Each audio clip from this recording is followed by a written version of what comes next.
Is the vastly over budget and unpopular 106 billion quid HS2 high-speed rail project a train to, well, nowhere? Here at the Institute of Economic Affairs, we're not afraid to admit when we've got it wrong.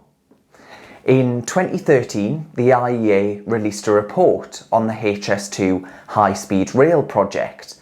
We predicted then that the project could end up costing as much as 80 billion quid.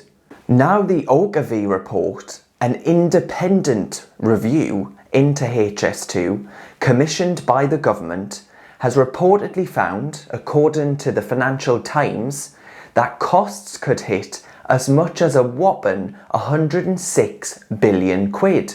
Now, is anyone else starting to get a little bit hot under the taxpayer-funded collar? Major rail projects have an appalling record.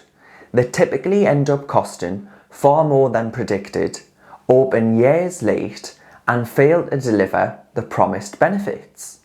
The nature of enormous government projects, such as HS2, is that they're afflicted by the same errors and problems which beset state central planning in the likes of the Soviet Union.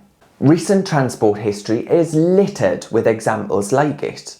The Jubilee line extension in the late 90s, for example, exceeded initial forecasts by over £1 billion.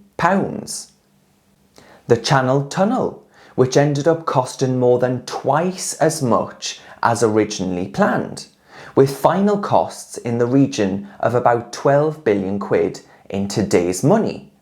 And of course, London's Crossrail 1, which keeps being pushed back and is more than 3 billion quid over budget. Instead of the trains heading north to connect Boris Johnson's new Tory voters to economic opportunities, the only thing that ends up going north is the estimated cost of these state-run projects. The government is expected to make a decision within weeks now on the future of High-Speed Rail 2, which would run from London to Birmingham in a first phase and then on to Leeds and Manchester by 2040, which is 7 years later than its original target.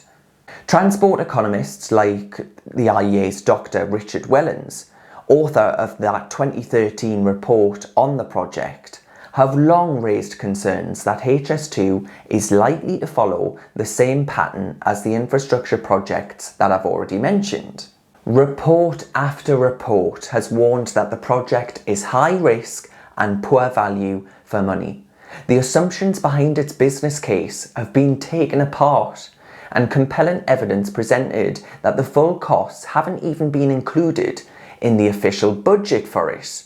Lord Tony Bergley, who was involved in writing this damning new HS2 report until late 2019, has argued that Parliament would never have agreed to the high-speed rail line had they not been misled. His words, not mine.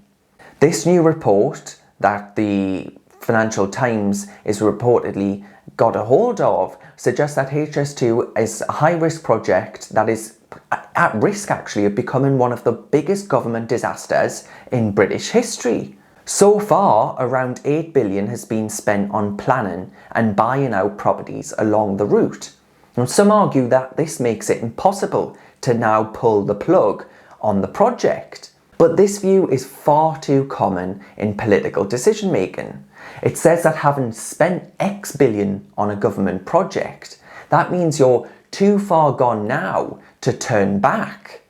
They say too much time, money, and more importantly, political capital, our wise leaders say, has been expended to even consider abandoning this proverbial sinking ship or train.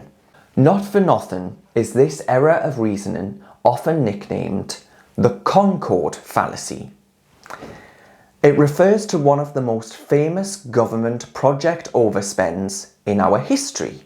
Despite early signs of the likely expense long before Concorde's first commercial flight in 1976, British and French governments continued to pump vast amounts of public money into the project for almost 30 years, ending up with a product that, although a triumph of engineering, had far more to do with inflating political egos than conferring any real economic benefits on those that paid for it.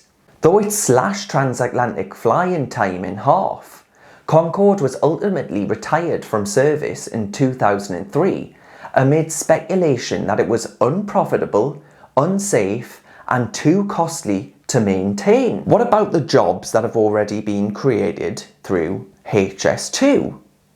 Despite the fact no building work has got underway.